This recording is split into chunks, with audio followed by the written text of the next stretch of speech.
Thanks for watching the Council in Brief. I'm Susan Kennedy. We're here to bring you the news of the Montgomery County Council for this third week in January.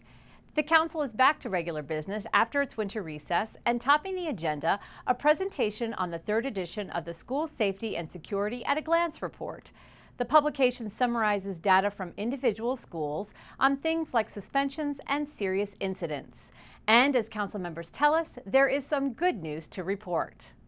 It appears that the school system has made some giant steps in the direction of correcting a problem that council members saw last year and in previous years. Councilmember Andrews being a very big proponent of making sure that we address the issue of bullying and the fact that students told us that they were feeling unsafe in their school building. And so we don't believe that these issues have been completely resolved, although we see that the school system is making, an enormous effort to correct the problem. I think it's important when we do see incidents that are reported at schools, and when some schools have higher incidents than others, to say to the schools, we're glad to see that that report is there, because I can understand that there may be some reluctance in some schools to report everything, and I want the message to go out that we want reports. We want to recognize that it's important for schools to try to achieve the most accurate reporting possible, because in order to address these issues, you first have to know that they're there and to have good data. So I want to say to those schools that had the most reported number of incidents, that's okay. We want that to be visible so that we can address it. Well, I think we're definitely seeing some improvements in terms of the fact that we're including the category of bullying, and I think that's really important, even though I believe there's still going to be some discrepancies between what the students report and what the teachers report. But I think that, as we continue to do this, we'll get to a point where there will be, I think, more recognition and a better way to identify. But the good news is the suspension rate, and I think that's because the school system has implemented, now it's been several years, a different approach to suspension, where students are not necessarily suspended out of school. Now they get to stay in school, which means that the school has to own the students, and it gives students another opportunity to be engaged in their education, even though they may not be in the classroom, but they're still in the building. In other news, officials still do not have a date for the opening of the first segment of the Inter-County Connector.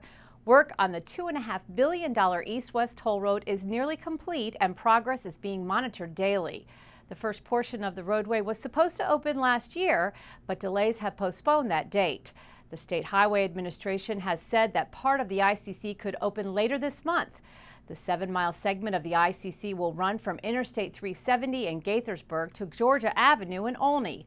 Motorists will pay for driving on just over 5.5 miles of that first segment.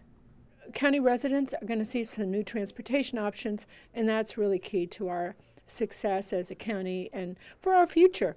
We need to be able to get around. We need to take all the traffic that's making that trip right now on local roads, get them off community roads onto a major highway, and protect our communities. That's the point of this. And so it's great to see it almost about to happen. Council members have received an update on the rewrite to the county zoning code. The current code is 33 years old and was written when Montgomery County was a vastly different place.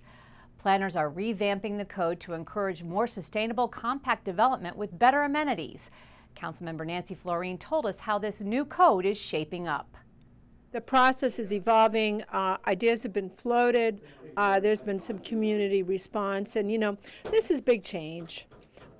Some people would say that the zoning and land use has long been the religion of Montgomery County residents, and for those who are very engaged in the game, it's pretty disconcerting to see language changes.